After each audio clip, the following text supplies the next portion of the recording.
Social justice means all humans having equal rights in every area of their lives, no matter their gender, ethnicity, or age, for a person's a person, no matter how small. Children that are sexually abused are oppressed. They do not have rights to their own bodies, and often they don't have rights to their own voice.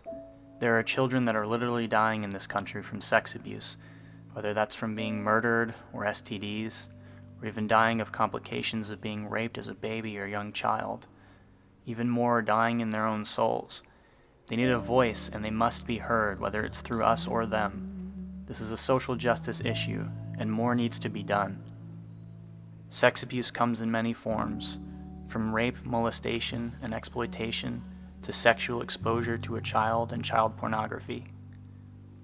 In the United States alone, more than 4 children die from child abuse and neglect on a daily basis. Over 70% of these children are below the age of 3. 1 out of 3 girls and 1 out of 5 boys will be sexually abused before they reach the age of 18. And 90% of child sex abuse victims know the perpetrator in some way. 68% are abused by a family member. In 2012, 82.2% of child abuse perpetrators were found to be between the ages of 18 and 44, of which 39.6% were recorded to be between the ages of 25 and 34. So what is power and privilege in child sex abuse? Power is many things. In child sex abuse, power is having the ability to have control over others. And privilege is an unearned benefit conferred by the sex abusers. This privilege exists when one in power sees someone to have something of value, and they oppress that group and use their power to succeed. In recent years, there have been various examples of power and privilege in child sex abuse. This man used his power and privilege to rape and molest more than 100 innocent children. He videotaped them while he did these horrific lewd acts.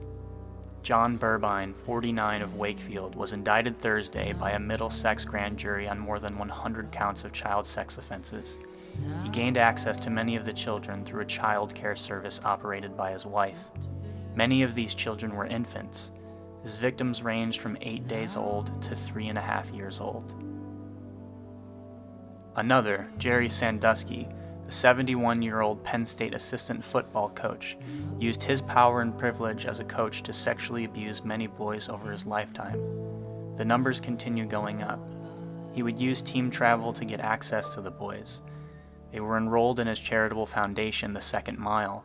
This was an organization aimed to helping troubled boys and to turn around their behavior by mentoring them.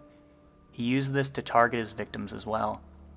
These boys had absent parents in their lives, and he used his power as an influential coach to abuse them. There were many allegations and eyewitnesses who had seen him abusing these children, but because of his success and his power, nothing had been done to help them until several years later. Stanley Staniszewski of Gary, Indiana, was ordained in Warsaw, Poland. Staniszewski was accused of child sex abuse in July of 2007. He served in Gary Diocese from 1974 to 1983, and he served in Kalamazoo Diocese from 1994 to 1998.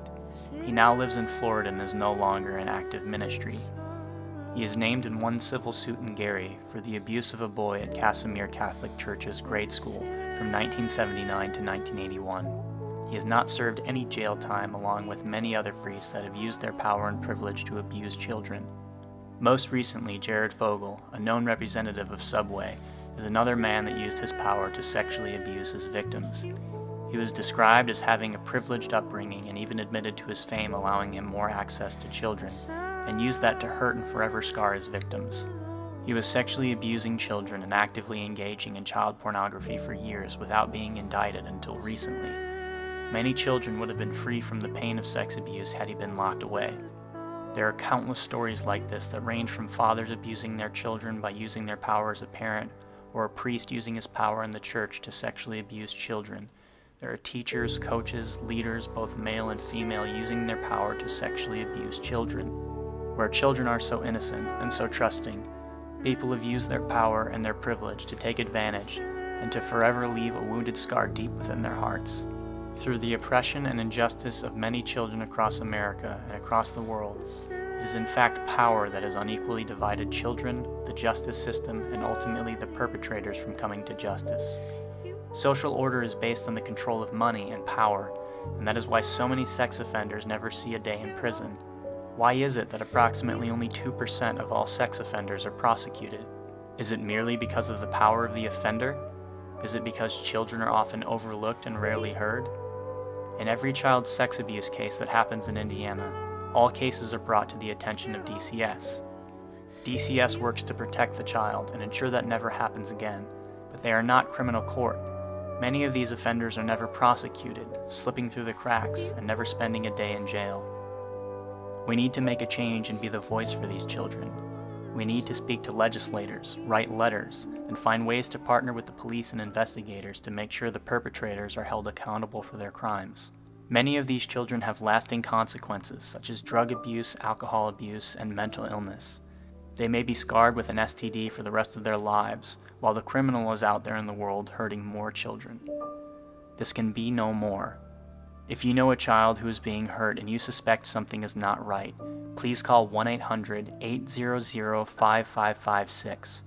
And remember, a person's a person, no matter how small.